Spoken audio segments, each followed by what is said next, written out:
I had worked at the company for 12 years, long enough to know its every rhythm, every client, every pressure point that could make or break a quarter. My role wasn't flashy.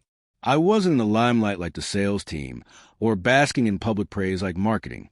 But my department was the quiet engine that kept the entire operation moving. I knew the clients personally, their quirks, their pet peeves, and exactly how to keep their million-dollar account happy. When my wife, Claire, was promoted to vice president, I was proud at first. She had been ambitious from the moment we met, always reaching for the next rung.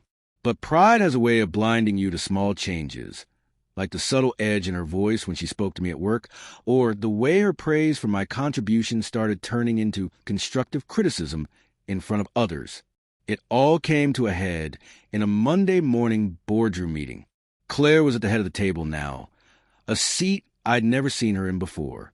She wore her promotion like armor, polished, confident, untouchable. When she looked at me, it wasn't with love or even familiarity. It was with a faint smirk.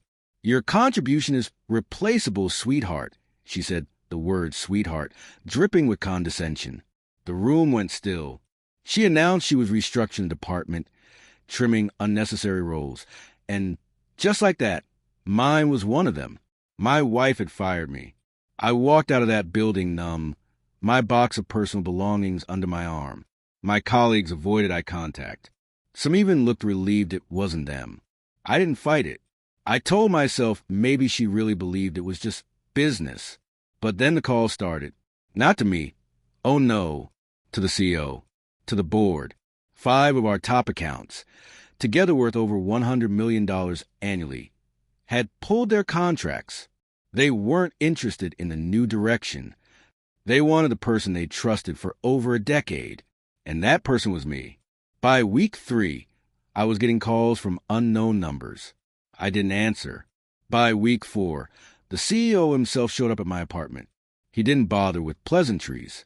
"You're coming back," he said. "Your contract is still active. If you refuse, I'll sue for breach of contract." I almost laughed. After being humiliated in front of my peers, discarded by my own wife, now they wanted to swoop in and clean up the mess? Still, I agreed, but not for them. For me, for the clients who had trusted me for years. And maybe, deep down, for the satisfaction of watching them realize just how replaceable I wasn't. The emergency meeting was scheduled for Friday morning. I walked into the boardroom wearing the same calm expression I'd had the day Claire fired me. This time, all eyes were on me, not with pity but with expectation. The CEO was there, red-faced from weeks of damage control. Claire sat at the head of the table again, but her confidence had cracks now. She wouldn't quite meet my eyes.